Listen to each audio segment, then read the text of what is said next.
Good afternoon, everybody. Welcome to another session of Hablemos, conversations about leadership, inclusion, and purpose. I'm your host, Carolina Veira, and today I have two dear friends of mine. They're here to share more about their own experiences, which are powerful.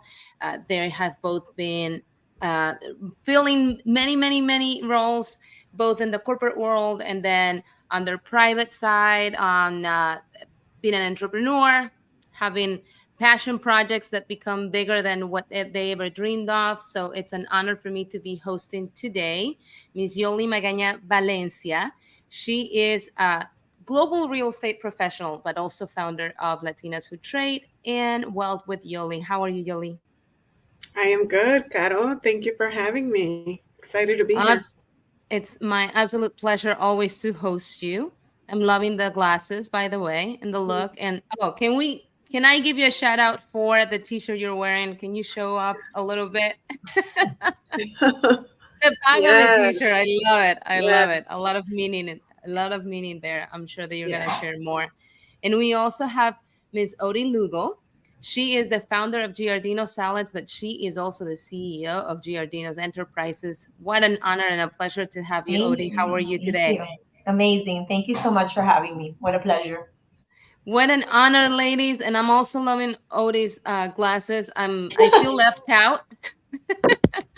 There's something we need to do here, but before we get started with all these questions, and I'm very intrigued to learn more about what each one of you has to say about Latina Equal Pay Day. I think it impacts us all. I really want to give you an opportunity to share more about each one of you. Tell us more about your story from being a college student, from doing something else before being the person that you are today, what inspired you and why you do what you do today. So let me kick it off with Yoli. Yoli, tell us more about you. Yeah, thanks, Caro. So I am a daughter of immigrants, and my parents migrated from Mexico, Michoacan, Mexico, in the 70s. And my mom was an orphan, and my dad lost his parents at a very young age, too. So, needless to say, I did not grow up with grandparents or that support system that maybe many of us grow up with. In addition to that, there was a huge cultural presence in my upbringing, and my upbringing was very non-traditional. Well, I've always excelled in education, always did well.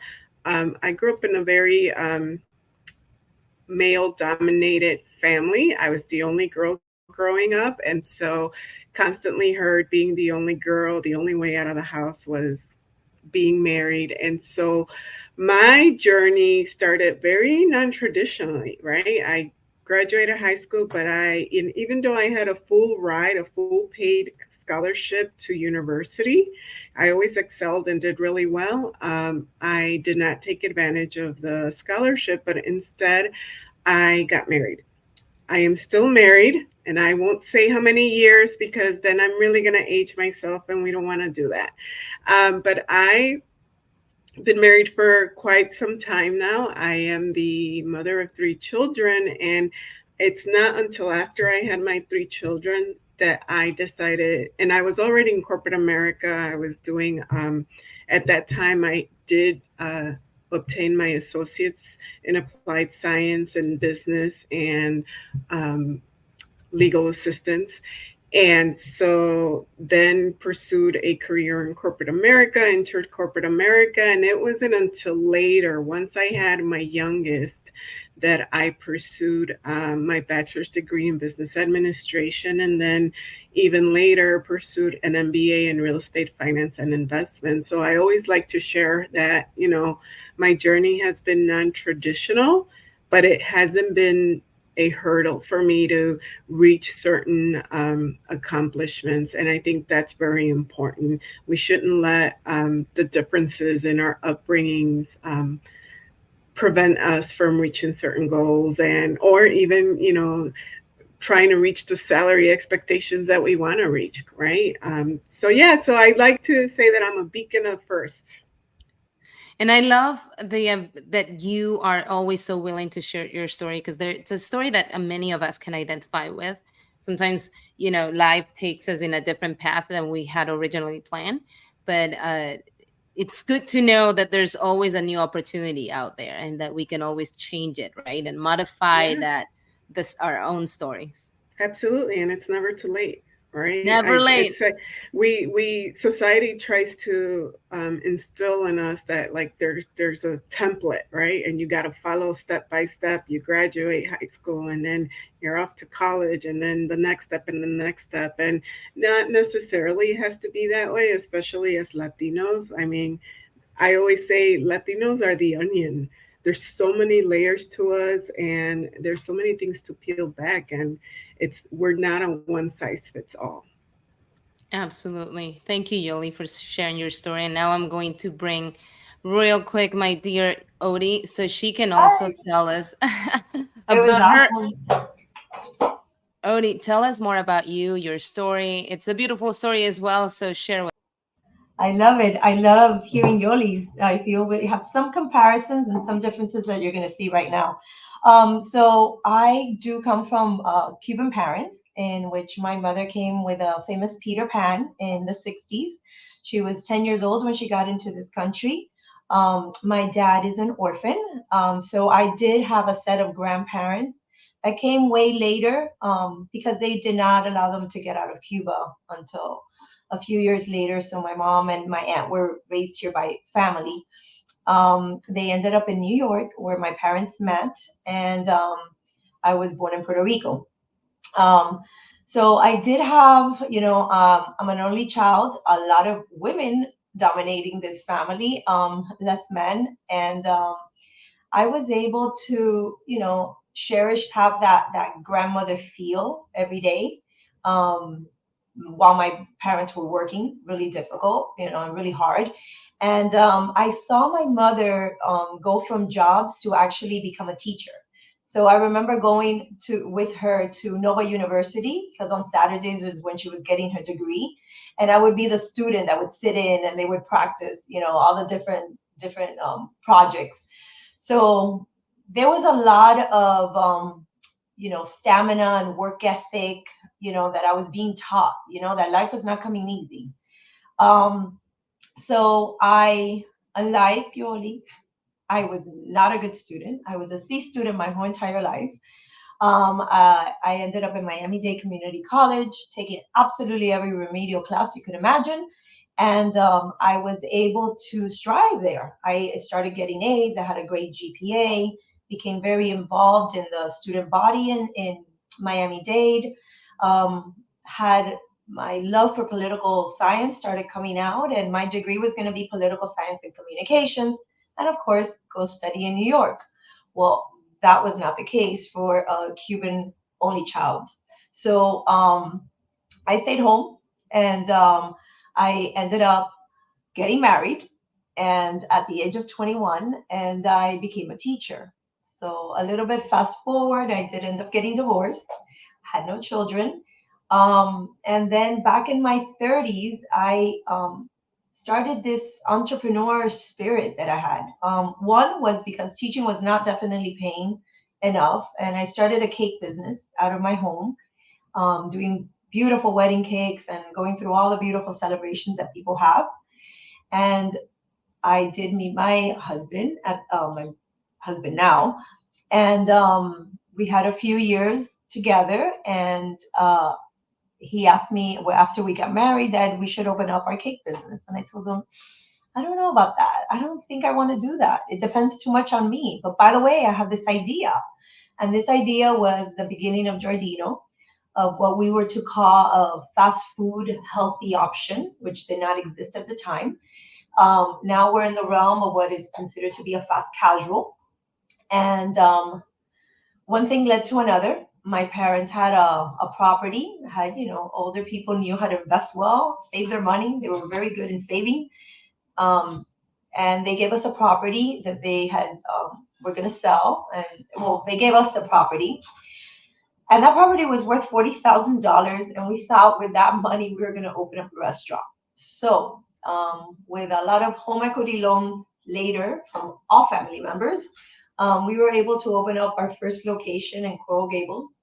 And then after that, you know, everything just blew up. And it was a quick hit. Within 2 years, we started franchising.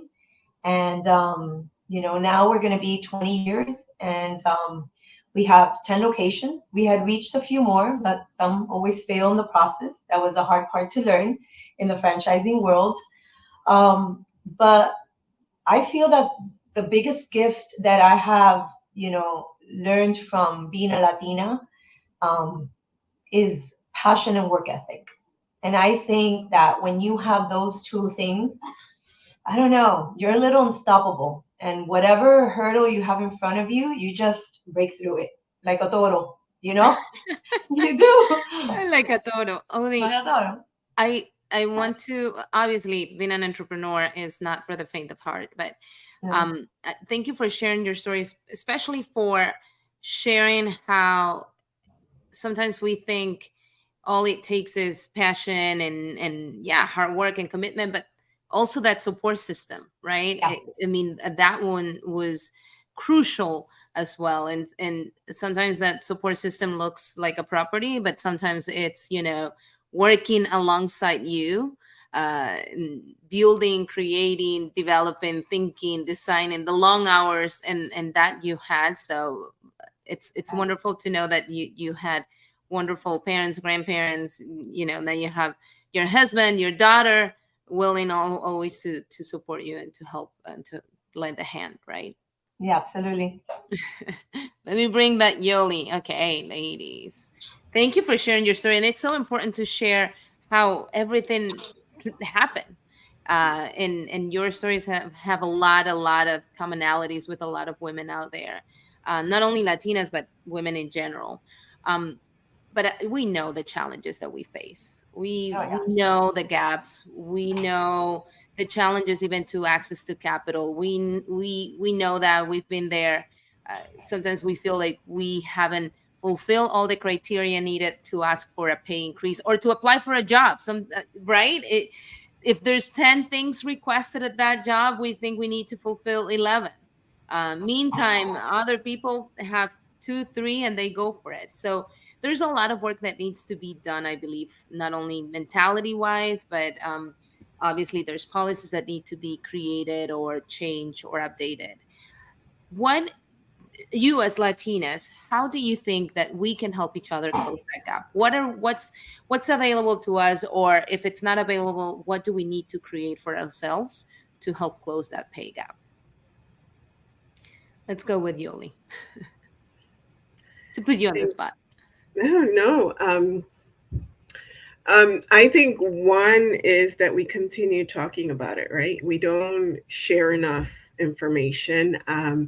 Pay transparency, right? For example, in a prior role that I had, when one of my coworkers left and she started at that organization before I did, I reached out to her and I said, "Hey, I'm curious. What are you making? What were you making?" Because we had the same roles, and she shared it with me. And for some reason, we're very we hoard this information. Like we don't, especially when it comes to numbers and finances. We do not like to talk about finances, and that is instilled in us from our families. Our parents don't like to talk money, and right. So I think that's very important.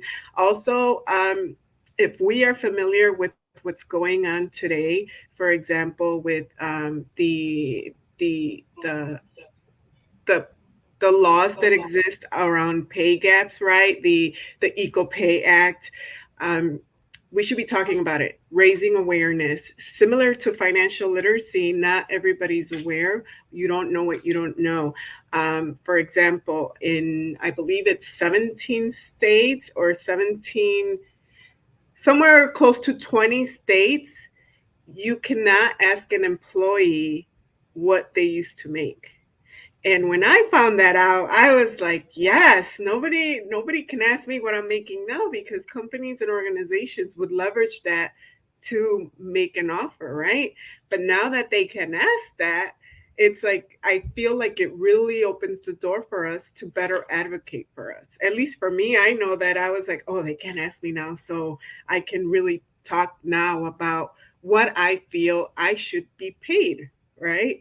And obviously, one thing is absolutely do your homework, do your research, come prepared to the table, but don't be afraid.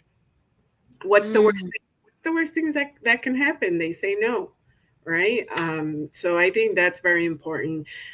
It's our culture and our upbringing really shows up, right? We're afraid to ask because calladita te ves más bonita, and we need to start unlearning those behaviors that we learned growing up in these machismo cultures, and just start really advocating for ourselves. We really cannot sit around waiting for others to advocate for us, and continue to stay aware of the legislation. I wish there was more Latinas in policy, but like just like in every industry, we're always like we lack being in these areas, and so at least stay informed what's going on in policy, because that really can continue to drive the change that we need to continue to advocate for equal pay.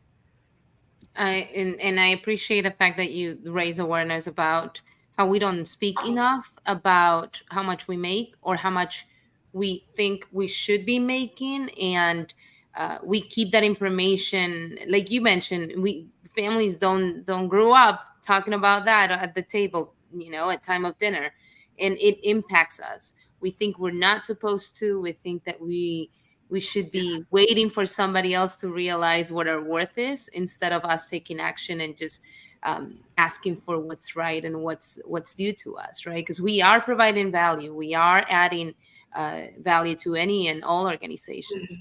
So thank you for that, Yoli. Odie, in your case, how can we So advocate for equity? I come from a few different perspectives.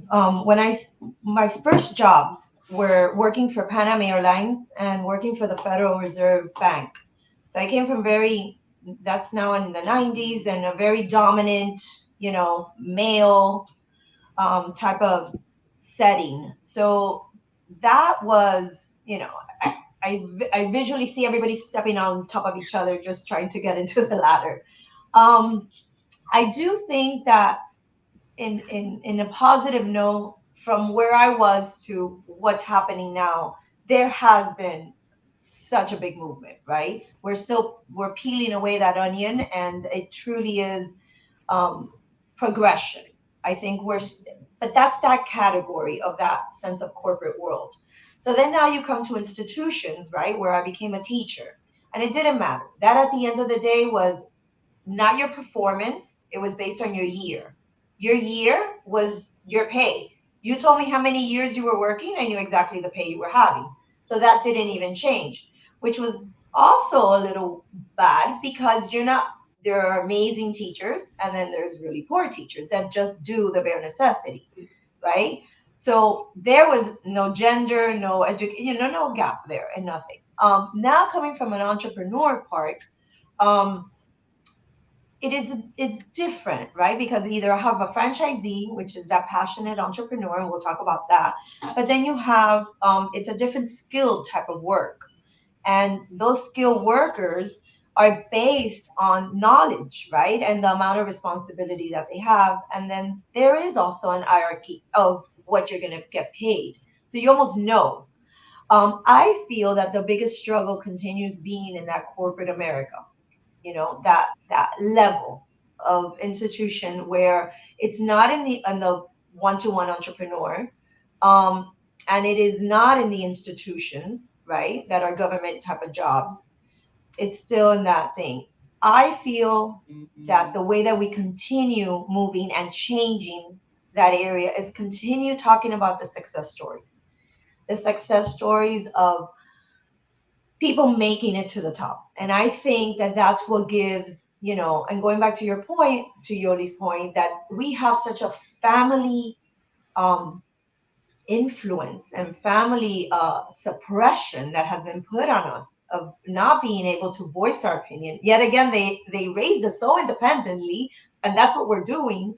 That I think that that's what needs to continue happening. and that's what will make the impact of the change. Hmm. Very interesting. Yeah, and it does go. It keeps going back to upbringing, and maybe the change will happen when with our own children or families or nephews or nieces, just trying to change that mentality and trying to educate those around us, which I believe some of us, if not all of us, are doing in some way, shape, or form. I'll be curious to know though, Odi, in your case, with your team, Hmm. with your team members, what type of do they ever talk about things like this? Is there ever an opportunity for you to have discussions, I don't know, about not necessarily Latina Equal Pay Day, but things that make their lives have more of a work life balance or opportunities for advancement or education, or what are they asking for, or what conversations have arisen? So there, the person that's working for us is the beginning transitional person. That's why, like, let's say minimum payment is such a big thing for businesses like ours, right? Because we're getting a high school student sometimes that they literally are learning on our time, you know, and we're willing to do that because we get it. We can't afford, the $80,000 employee. So we love those transitional people. When it comes to us and Giardino and the franchisees and the mentality that we have, um, I wish we were be in a position that we could offer them education, let's say. And maybe that is something that we would have in the future. Just like economically, we just can't. However, when it comes to the work life balance, we truly, truly work. I mean, for me, I have my even in my team in my office, I have my secretary. Like my son is sick, and she knows not even to ask me. He comes to the office. If she needs to leave early, they'll leave early. But that's the type of company that we are, right? Because I think what has happened now, and I know it's might be in one of your questions after, is that what's happened to the women nowadays is that we are writing our playbook. We have decided to take actions, take things into our own hands because we're not getting the results of somewhere else. So if Hmm. you can't get us the money, we're going to figure it out how to make the money. If you can't give us the time, I will find my own time. If I don't like the work environment, I am going to form this amazing work environment. So that's why is what we need to continue doing is pushing through that entrepreneurial spirit and challenging people to then make their own change. That's a very important, and that's interesting because yeah, I see it more often than not, right? And like you said, we're not finding what we need, therefore we need to find a way to create it on our own time, on our own dime. So that's a very great point. And one of the things we need is childcare and access to childcare and more opportunities for Yeah. for just that flexibility that we all require. That's a big barrier. How, as entrepreneurs, as professionals, as moms, as aunts, as whatever we are, how do we advocate for more access to childcare, and not only childcare in general, but affordable childcare? That is a huge challenge, and that is a challenge that needs to be taken at a state and local level too. Um, I heard recently that the childcare right now this year is through the roof, and you can't be making a salary and then spending your salary on childcare. It does not make sense. So I don't have an answer for that. I know that in my level, we form a structure of understanding. We allow for people to work from home. Obviously, right, on office, people could work from home, but I can't have my gardener chef making salads work from home. So we could be understanding and but it's two different things, right? Where you have it in an office setting and where you have it at the actual restaurant level. If an employee's not there, that means nobody's producing. So I'm And not I think sure. and I think that the point that you've also made is maybe we cannot provide all the answers and all the solutions as as in your case as an entrepreneur, as a company, as a mid-sized company, but we can do little things that will help supporting those team members. Hmm. And that's a very, very, very valid point. Yeah.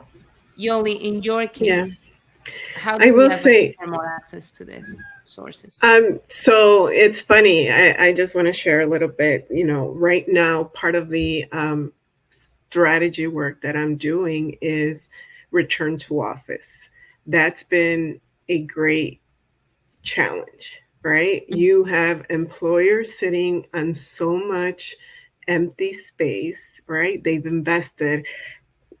Real estate is the second biggest expense when after payroll for Mm, an employer. And so of course they don't want their real estate sitting empty, right? They've invested in it. And so in a recent study, the we asked employees, what is it that you want to get you to come back to the office? Because even though you have, Morgan Chase and all these, especially in the financial industry, which is where my focus is, saying we want employees back into the office, they're not coming back. They're pushing back. They feel empowered, especially with, post pandemic. Like it really drove so much change within the corporate environment. And while they said that what they're looking for is the latest and greatest technology, right? I need my two screens so I can feel more productive.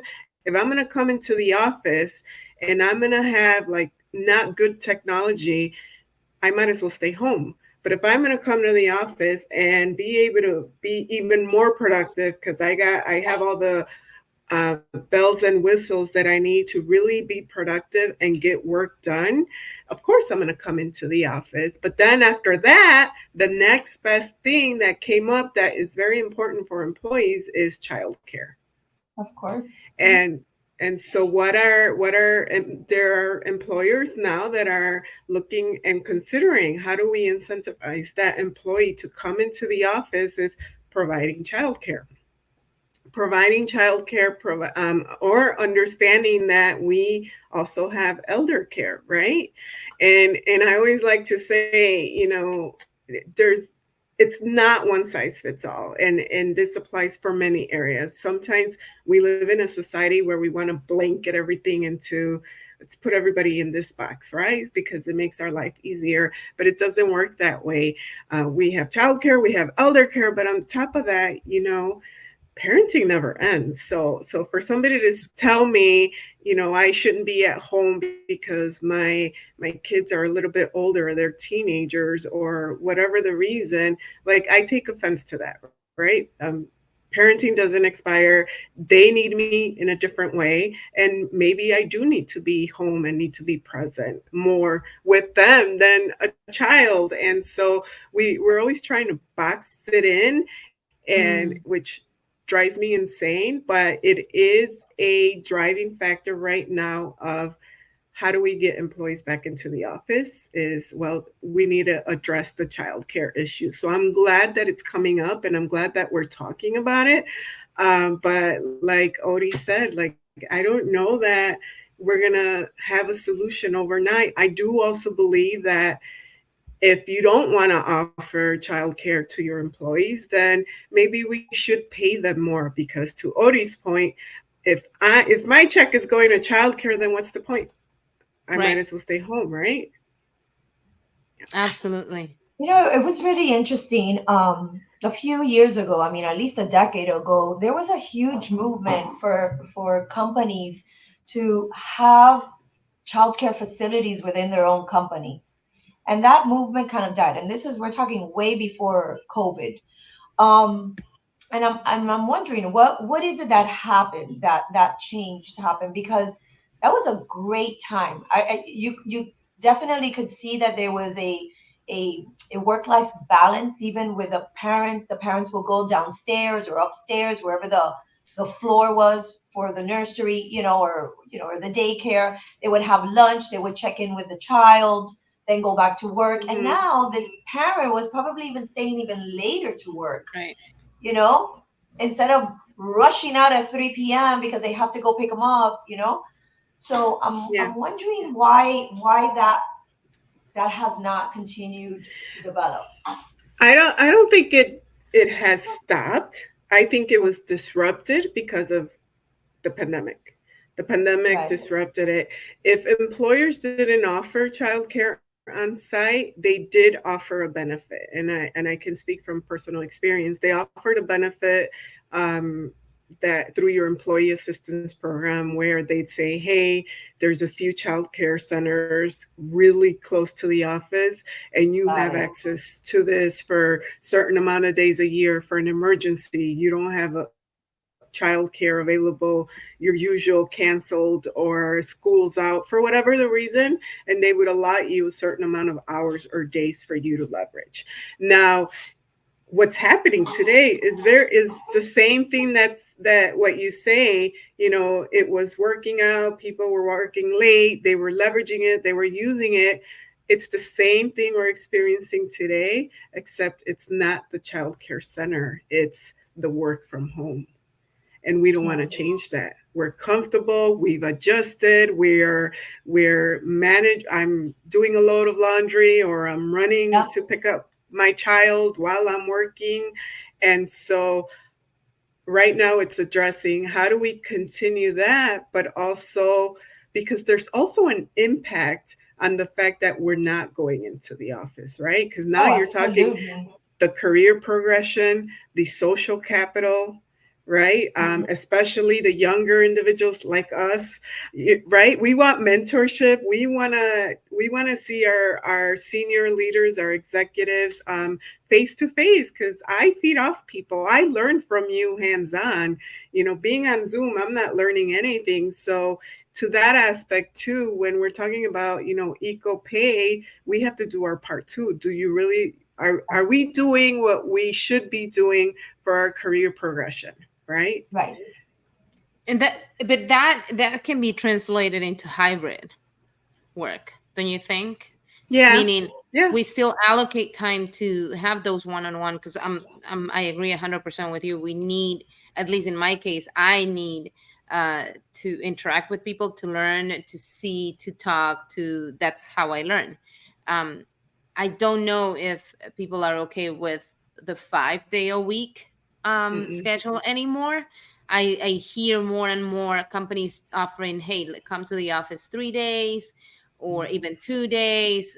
There's a little Mm-hmm. bit of that, and but I as far as the question around advocacy around childcare, I think there's an opportunity there to talk to our leaders, to talk to HR about those accommodations that we all need around childcare, and also talk to representatives. We still have local Mm-hmm. representatives, state representatives who can move the needle. I'm not, and like you mentioned, maybe change is not going to happen instantly. It's going to take a while, and we all know that policies to change and to be more according to the times, it's a process. However, we need to start somewhere. We need to have these conversations. We need to talk about these topics with the people who are at that in those positions of power.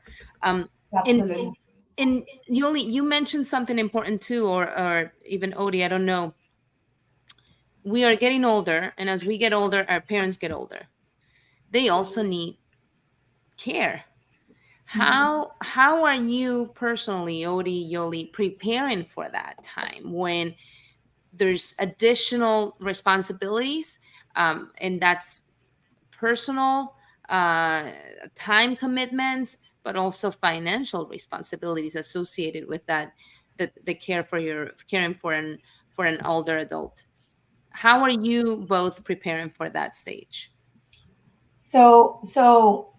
I have experienced two different scenarios. I have experienced my husband's mom that was zero prepared for absolutely anything. Um, from having a trust to having a will to having, even her own, place for burial, which put us in a bind, right?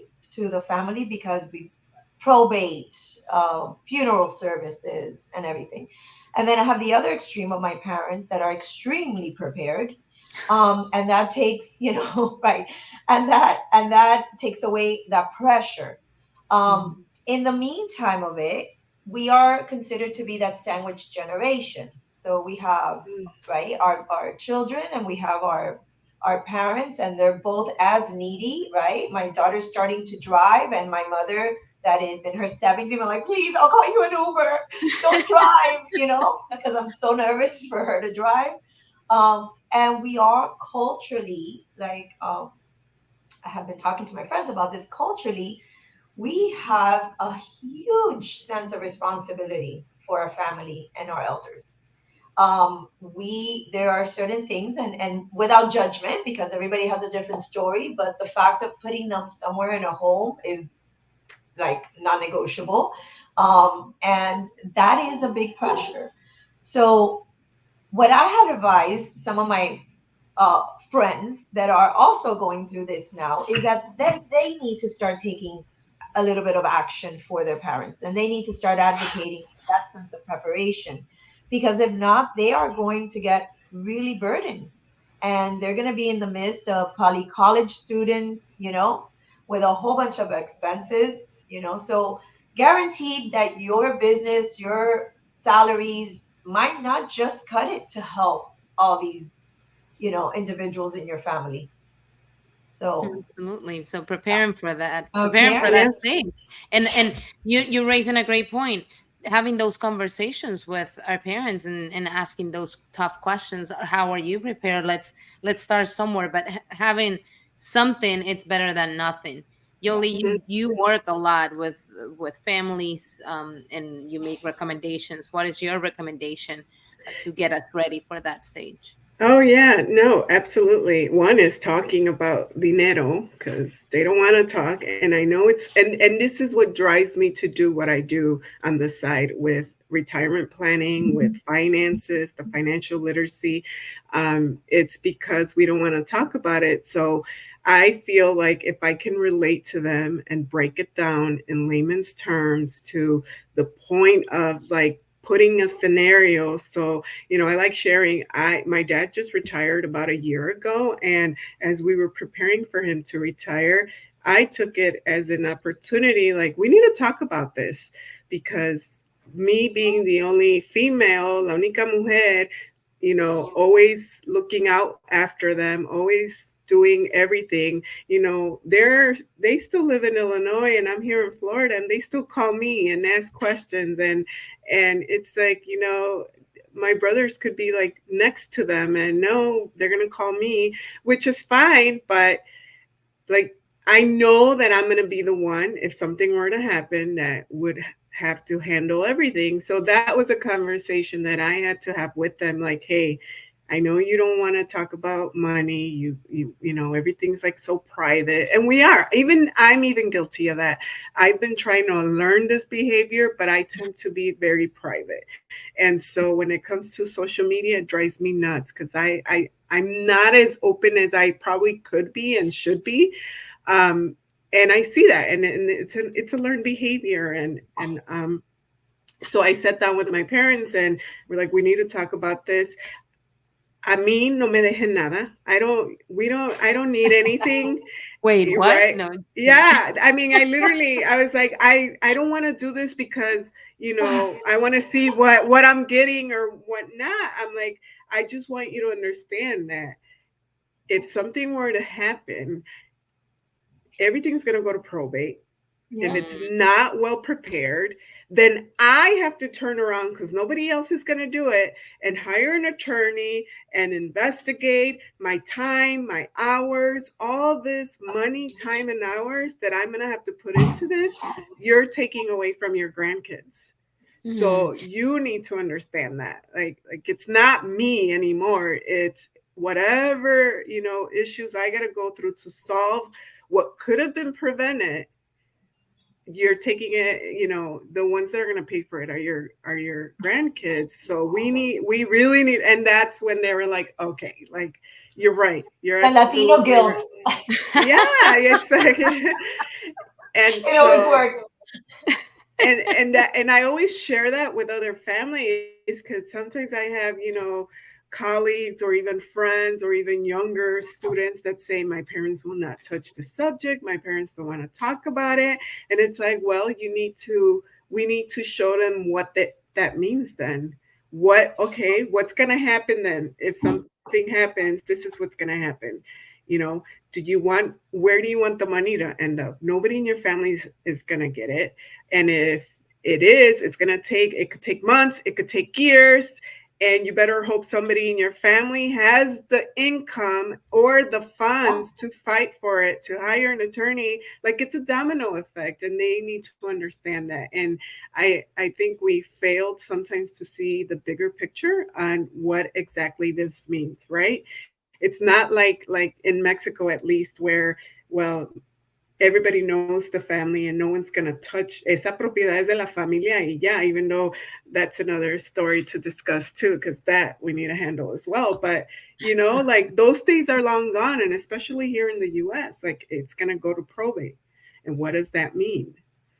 What does probate mean? And I think both of you have talked about it. It's about peace of mind. It's about knowing that we will be in control rather than the government or the state, or other relatives who never show up until the last minute asking for something. And it's just Mm, not fair to us or to them to be in that position. yeah, yeah. And with that in mind, with that peace of mind, work life balance, how, and I know that we're touching on different topics and subjects, but I think everything makes that that conversation, everything touches that conversation around Latina Equal Pay Day and equal pay in general. Because traditionally women face different challenges compared to our male counterparts, and that's uh, that's noted, right? We know that typically women are the ones taking care of the children, taking care of the parents, taking care of everyone around you. So we have different challenges.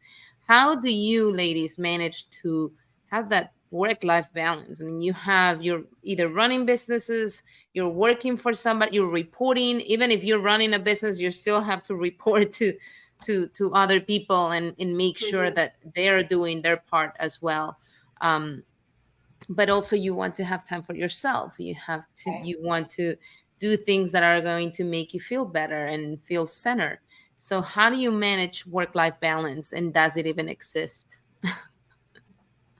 Very difficult. Uh, you know, from a business perspective, everything has a season. And I actually recently, I have been taking the time to do very deep meditation, which actually helps amazingly. I wish I would have learned it way further in my life. And that work life balance, I actually have a third word because that life one was everything, everybody except myself. So now I have work life self balance. Mm. And I've added that word specifically because I have seen myself in that balance. I've always been on the floor and everything else was up here, right? So it's wife, husband, daughter, like work, family, the elders, friends, but self has always been very low. It's a conscious effort and it's a discipline. It is not an easy discipline, but Mhm. you have to take a learn those. No, I am not attending this, I can't do this, this is my time. Because for me, and again, talk about the stigmas of the culture, um, taking time off to just sit because your body is telling you you need to rest was, no hay tiempo para eso, porque estás sentada. Aquí hay muchas cosas que hacer, you know? And it is that guilt, that thing that in my mind that if I just stop in the middle of the day, and I'm learning to kind of change the message in my brain to do that because To for not us, feel guilty. and not feel guilty with it. And that's a big thing. So To me, it has been a very conscious effort. Of course, in life, some things go up, some things go down, and the balance is always. But I feel that the balance is never perfect. It really isn't. There's always something going on that changes it. But I don't know. It's a work in progress. It's a But work in in Odie, I don't think it's about perfection at the end of the day, right? no, It's about no. just trying and living and trying our best. That's the best we can do. What I about do you, tell Yoli? you, Oh, I do tell you that whatever we're doing and whatever we have changed from our past generation, we are moving it forward because I do Mhm. see it in my daughter. I do see how she does stop and take a breath. You know, I don't think because we didn't raise her, right? So let's give ourselves credit for the children that we're raising. mm, We didn't raise our children with a drilling that we got. And I get it, without judgment to our parents, they had a lot in stake, they had a lot to lose. They were here to prove a lot of things. So for them, work was the priority more than anything else. It's what gave them life, right? Was their work. So I think thank if we you. we change it from that perspective, it's ongoing. Yeah, Mhm. absolutely. And you, I mean, yes, it's true. Our parents, our grandparents, they had a different mentality because they had something strong to prove. Yeah. Yoli, what about you? Yeah, I I will say that when work-life balance started getting thrown around, we were all trying to accomplish this, right? This balance. And soon we realized there's no such thing. There is no work-life balance. There are times that it's 80-20, right? Or 20-80. Very rarely is it 50-50. But it is one thing I feel that I've learned is I, I need to make sure that I am good first, because if I'm not good, then I can't do my job. I can't take care of my family. And that is something that I've had to learn to do as well. Thinking that being a heads down person was the The be solution, all and right? right and end all. It's not. So it's having to take the time again to say, you know what, it's my health. And in the last few years, I will say that I've embarked in this journey of focusing on my health and la piel es bien chismosa, so it shows and it like it shows up in ways, and we need to take care of that. So I think it's important to, I think for me, really work life balance is being able to set the boundaries that I need to set to make sure that my health is not on the line, and then also my family, that we're being taken care of, because if we're not taking of ourselves, who is? Mm, la piel es bien chismosa. I'm Love gonna that. keep that one. No, and I appreciate that what you just said, Yoli. It taking care of ourselves. Oni, you mentioned it. You for so long you put yourself last, right? And you were at the bottom. And now we're learning to take care of ourselves, to take care of our health, to take care of our mental health, or of how we feel.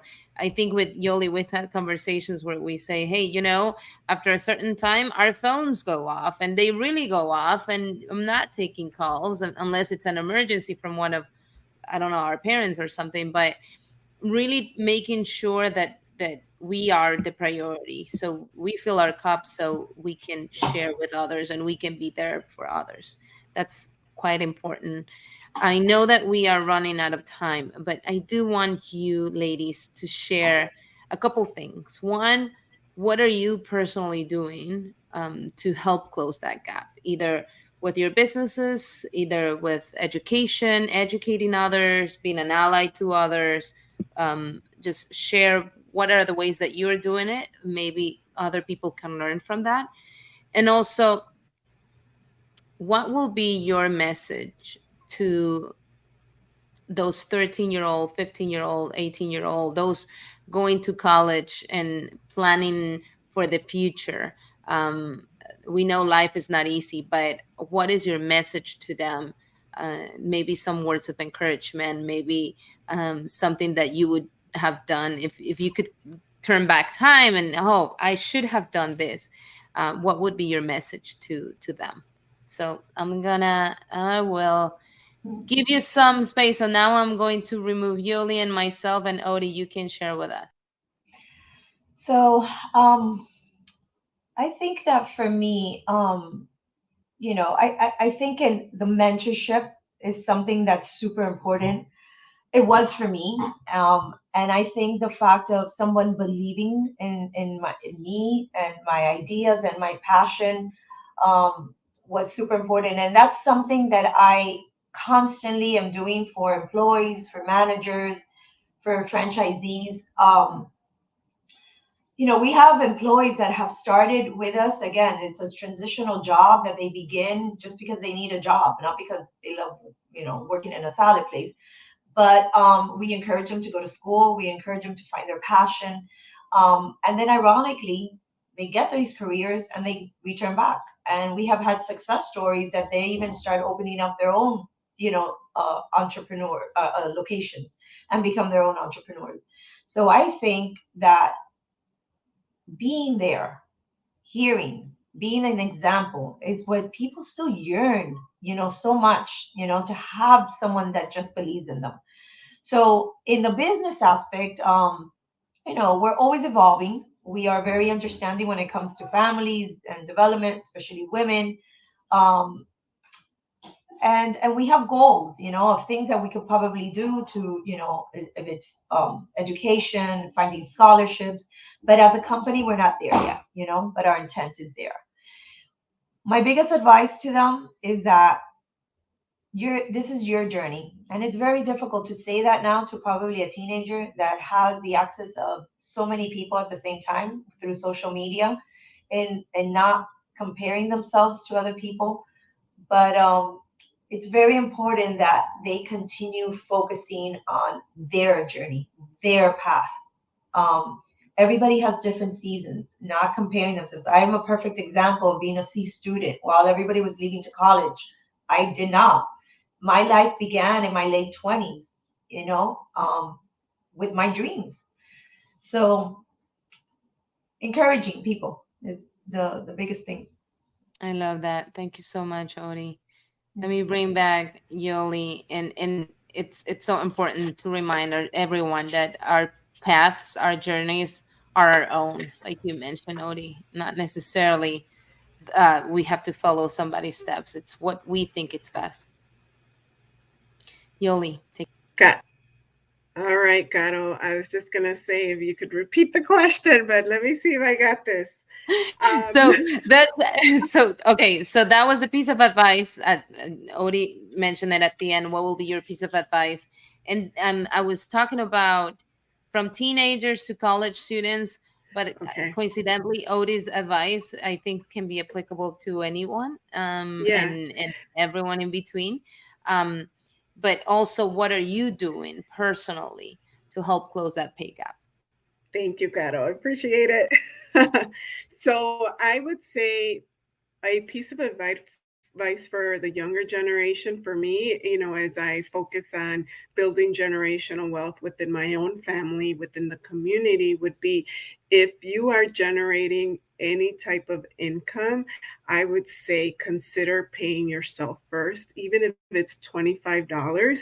That's all you need to start investing in a Roth. I always say that we need to do our part as well as we continue to advocate, as we continue to try to move the needle to close the pay gap.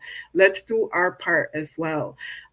Invest, let's educate ourselves with financial literacy. There's so much information at the tip of our fingertips nowadays, and I think it's very important. And let's have the conversation. So, that's a good segue to say what I'm doing today is I am very passionate of continuing to advocate in our community the importance of a financial plan.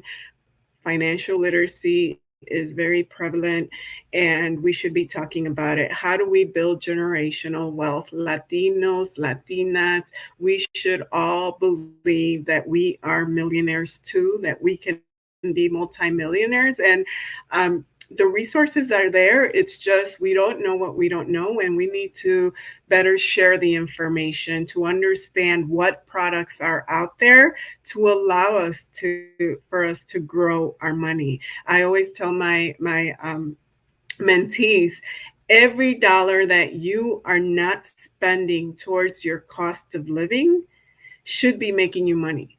Don't just let it sit there in an account. There are different ways that you can get it to make money for you. And so that's very important to me. I want to see our community thrive. And so sharing and teaching the ropes around the opportunities that exist when it comes to investing and how we can shelter our money is very important to me. Now, from the corporate America aspect, I am very involved with employee resource groups, and it's very important for me to see the Latinas and Latinos that are up and coming, that are entering the organization, that they're doing their part to make sure that they are moving up the ladder, whether it's making sure that they are being proactive with the skills that would require the next role that they may be desiring, right? And also just teaching them to negotiate and advocate for themselves, because that is very important. As we mentioned earlier, we don't do that enough.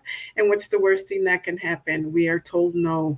And we just need to be better prepared to be able to advocate for ourselves, and not just during your initial interview, right? We think that the only time we should negotiate is when we first interview. No, you have annual performance reviews, you have mid-year reviews. Take those opportunities to prepare yourself to negotiate maybe a bump in salary, and make sure that if it's a no, they're telling you why it's a no. I always, what am I going to lose if I'm asking for more money? They're going to say no, but then it opens the door for me to say, well, tell me why not. Because that way, when I try this again in 6 months or in a year, I'm going to make sure that that's not the same answer that I'm going to be getting. And that's great advice, actually, Yuli. 'Cause like you mentioned, even if they say no, that still prepares you, right? Okay, this is what they're looking for. So it prepares you for that role or for any role. And if at the end of the day you're still not getting it, maybe it's a time to reconsider, right? And think, okay, what are your other solutions? Maybe it's with a different company. Who knows? But that's a Absolutely. great point. And I love generational wealth. You always talk about that. I'm a big advocate of Right? generational wealth as well. Thank God for those grandparents who can Safe. give you the the piece of land, or for those moms who are building and creating that generational wealth for their children, Hmm. mom, dads out there. Ladies, thank you so much for your time. This has been a delightful conversation. I love the fact that we were able to talk about Latina Equal Pay Day. Yes, raise awareness about October 5th, 2023. However, it's also important to take action into our hands, right? We have the power, we have the value, we have resources of our own, our knowledge, everything that we're made of, to arm us with that information and to look for information that is going to support our path of advancement. So thank you very much for sharing your knowledge, your expertise, your best practices, and I wish you nothing but success, ladies. Thank you. Thank you, Same to Carol. you. Thank you, everybody, for tuning in, and hopefully, you found this conversation very insightful. Don't forget to connect with Yoli at Latinas Who Trade, or Wealth with Yoli, but on Instagram, on LinkedIn, you're everywhere. And obviously, with Odi Lugo, um, owner, founder of Giardino Salads, as well as Giardino Enterprises, CEO of Giardino's Enterprises. Also on LinkedIn, right, Odi? But wonderful. Follow on Instagram. Find your location. And if you're in Miami or in Davis, Broward. Sunrise, right, Naples, Coral Springs, Naples to Naples, Palmetto Bay. we need to go and have a meeting there, Yoli, so we can sample that. I'm a big fan. I'm not gonna lie. I love your salads, Thank but you. obviously Yoli will fall in love with them too. So thank you so Thank much for you. your time. Have a Thank good you, one. ladies. See you soon. Bye bye. Bye. Bye bye.